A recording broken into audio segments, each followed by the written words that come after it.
বউয়ের গালে ছোট্ট করে একটা কামড় দিয়ে দিলাম দৌড়। তবে কামড় দিয়ে কোনো কাজ হলো না। বউটাও আমার পেছন নিল। ও আমাকে ধাওয়া করতে লাগলো।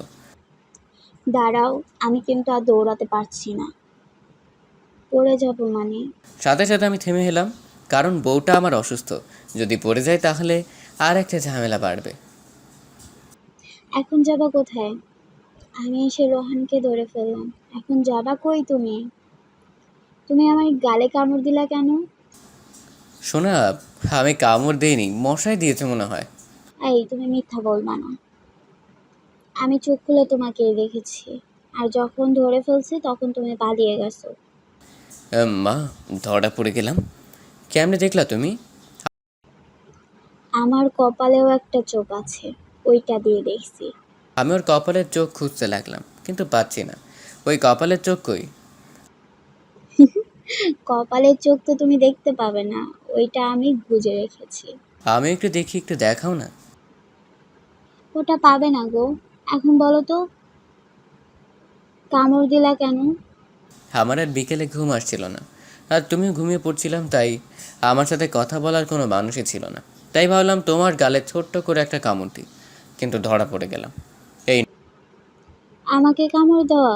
এই, আমি একটা কামড় দেব। না, আমি ব্যথা পাবো। তা বললে তো হবে না, কামড় যখন দিয়েছো কামড় তো খেতে হবেই। সরি আমার সোনা বউটা। তাহলে কান ধরে বলো, আমি আর তোমাকে কামড় দেব না। এতেও আবার কানও ধরতে হবে? হ্যাঁ, তাড়াতাড়ি ধরো, আমি দেখব। কি আর করব, কান ধরলাম। পরের বার কামড় দিলে খবর করে দেব। আরও দিব? কি বললা? দাঁড়াও, আমি ওকে আমার কাছে আসি। ওই শোনা, এমন করে কেউ টেনে এখানে নিয়ে আসে যদি তুমি ব্যথা পেতে? পাবো না। আর কামড় দিবা না তো? আর দিব না। চলো, ওইখান দিয়ে ঘুরে আসি। একটু পরে আজান দিবে, আর আজানের সময় বাইরে থাকা ঠিক হবে না। চলো না বাবু, প্লিজ। আর আজান দেবার তো এখনো অনেক সময় আছে। ওকে, নিয়ে আমাদের বাড়ির দক্ষিণ নিয়ে আসি। দক্ষিণের বাতাস আসছে, বেশ ভালোই লাগছে। আমি রোহানকে জড়িয়ে ধরে ওর বুকের মাঝখানে মাথা রাখলাম। দুজনে তাকিয়ে আছে অপলক ভাবে। এই শোনো না, বলো। আমার না অনেক ভয় করতেছে। যদি বাবু হওয়ার সময় আর না ফিরি, তখন তো তোমাকে অনেক মিস করব। আমি কি ওখানে একা একা তোমাকে ছাড়া থাকতে পারবো? তোমাকে একদিন বলছি না এসব কথা বলবা না? বাল, আমি চলে যাচ্ছি। রেগে যাইতেছো কেন? আর বলবো না, সরি। তোমার কিছু হবে না। জান্নাতকে ছাড়াই রোহান অসম্পূর্ণ, তুমি এটা জানো না? আমি তো তোমার সাথে অনেকটা বছর বাঁচতে চাই। তাহলে এসব বলবা না। আমার তাহলে খুব রাগ উঠে যায়। তোমাকে ছাড়া একটু সময়ও থাকতে পারবো না। তাহলে চলো বাড়িতে যাই। ওর হাত ধরে বাড়িতে এসে পড়ি। তার কিছুক্ষণ পরে আজান দিল। মাগরিবের নামাজ পড়ে নিলাম দুজনই। আমি আরও বসে আছি বিছানায়। নামাজ পড়ে আমার জন্য কি দোয়া করছো? কি বললা? আমাকেও একটু বলো, আমিও একটু শুনি। তোমার শুনতে হবে না। আমি রোহানের কাছে এসে হাতটা ধরে বললাম, বলো না একটু শুনি। বলেছি যে হে আল্লাহ, আমার বউটা যেন সুস্থ থাকে, ওর জন্য কোনো কষ্টই না হয়। এত ভালোবাসো আমাকে? পাগলি, অনেক। দুজনে শুয়ে পড়লাম বিছানা। কিছুক্ষণ দুজনে শুয়ে থাকার পরে এসে আজান দিল। তাই আবারও নামাজ পড়ে খাওয়া দাওয়া করে শুয়ে পড়লাম। ও এসে আমাকে শক্ত করে জড়িয়ে ধরলো। তোমাকে জড়িয়ে ধরলাম, তাতে কি তুমি পেটে ব্যথা পাচ্ছ নাকি? কই না, আমার খুব ভালো লাগছে।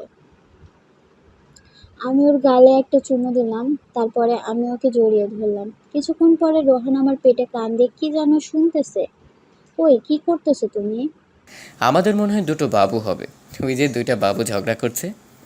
পাগল একটা, একটা হবে। বউ মনে হয় টুইন হবে। এই চুপ। আমার কষ্ট কি তুমি আরো বাড়িয়ে দিতে চাও? না, আমি চাই না তোমার কোনো কষ্ট হোক। আমার দুটো লাগবে না, একটা হলেই হবে। আর তোমার মতো হলেই হবে। আর একটা পরে বছর আবারও নিব। এই চুপ মার। চেনো তুমি? জি না, এর পরে বছর দেখো আর একটা নিব। এই ঘুমাও তো, ফালতু না বকে। আমি আরও ঘুমিয়ে পড়লাম। সকালবেলা উঠে নাস্তা বানালাম। এখন যে ওর অবস্থা, না পারে উঠতে আর না পারে বসতে। ওকে আমি উঠালাম, আমার হাতে নাস্তা দেখে বলা শুরু করলো, তোমাকে আমি নাস্তা বানাতে বলেছিলাম, আমি আছি না? তুমি পারবে না তাই তো বানালাম। এতদিন কে বানিয়েছে শুনি? তুমি আর এখন আমি বানাই সুস্থ হলে তুমি কাজ করো, বারণ করবো না। ওকে নিয়ে ওয়াশরুমে চলে আসি। তারপরে ওকে নিয়ে রুমে চলে যাই। ওকে খাইয়ে দিতে লাগলাম আর আমিও খেয়ে নিলাম। তারপরে শুয়ে দিলাম। জান্নাত যেন আজকে কিন্তু আম্মু আসবে। কালকে রাতে ঘুমানোর পরে ফোন দিয়েছিল, তখন বলছে তারা নাকি আজকে আসবে। ভালো হয়েছে। আমি এখন আসি, অফিস থেকে একটু ঘুরে আসি। যাবা? না গেলে হয় না? আমি তো একটু পরে আসছি, আর আম্মু আব্বু মনে হয় রওনা দিয়েছে। আচ্ছা তাহলে যাও। আমি ওর কাছ থেকে বিদায় নিয়ে চলে আসি অফিসে। এখানে কিছু কাজ ছিল, এগুলো করলাম, তারপরে বাড়িতে চলে আসি। পরিচয়টা তো দেওয়া হলো না। আমি রোহান, নিজের কোম্পানি দেখাশোনা করি। আমাদের বাড়ি বরিশাল, কিন্তু আমরা দুজনে ঢাকা থাকি। এখন এই কোম্পানি দেখাশোনা করি। আমি এমন একজন জীবনসঙ্গী পেয়ে সত্যিই অনেক লাকি, যে কিনা আমাকে অনেক ভালোবাসে। আমি বাড়িতে আসি, এদিকে আমার পরিবার আসলো। দেখতে দেখতে অনেকটা দিন কেটে গেল। এদিকে আমি বাবা হয়ে গেছি। আমাদের দুটো বাবু হয়েছে। আমার কথাই সত্যি হয়েছে, টুইন বাবু, একটা ছেলে আর একটা মেয়ে। এই তুমি আগে জানতে আমাদের দুটো বাবু হবে? হুম আমাকে বলনি কেন? তুমি ভয় পাবে তাই আর ভয় পেয়ে আবল তাবল বলতে তখন আমার কষ্ট হতো অনেক। তোমাকে নিয়ে ওই দিন ডাক্তারের কাছে নিয়ে আসছিলাম না, তখন তারা বলছে, বাট তোমাকে জানিনি। শয়তান একটা। আমি সে ছেলেটাকে কোলে নিলাম, কিন্তু আমি কোলে নেওয়ার সাথে সাথে কেঁদে উঠলো। দেখেছো, আমার ছেলে তোমাকে চেনে না। আমার ছেলেটা কেঁদে উঠলো কেন? মেয়েটা কোলে নাও তো দেখি কি করে। মেয়েটাকে কোলে নিলাম কিন্তু কাঁদলো না। এটা কেমন হলো? মানে হলো ছেলেটা আমার, মেয়েটা তোমার। তাই না? ঠিক আছে, তবে আবার মেয়েটাকে কিন্তু অনেক আদর দিবা, আর ছেলেটাকেও। আমি তার বলতে? দুটো বাবুর গালে ছোট্ট করে একটা চুমু দিলাম। তারপরে বউয়ের কাছে চলে আসি। এসে ধরে ধরলাম। এই কি করছো? অনেক মানুষ বাড়িতে, ছাড়ো। একটু আদর করি না? তোমাকে একটু আদর করলে কি হবে শুনি?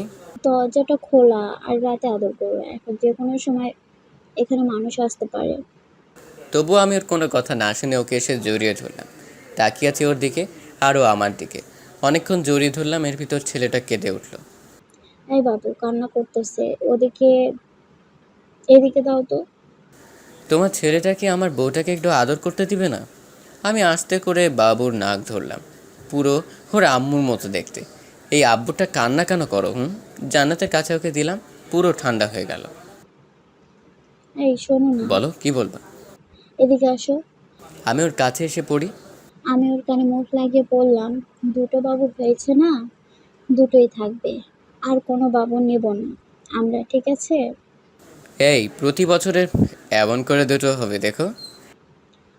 ওরে শয়তান, দাঁড়া তুই, একটু দাঁড়া। আমি দৌড় দিয়ে বাইরে চলে আসি। এসে বসে বসে ভাবছি, পাগলি বউ একটা। আপনারা আমাদের জন্য দোয়া করবেন, এই দুটো বাচ্চা এবং আমার বউ নিয়ে যেন অনেক সুন্দরভাবে বাকি দিনগুলো কাটাতে পারি।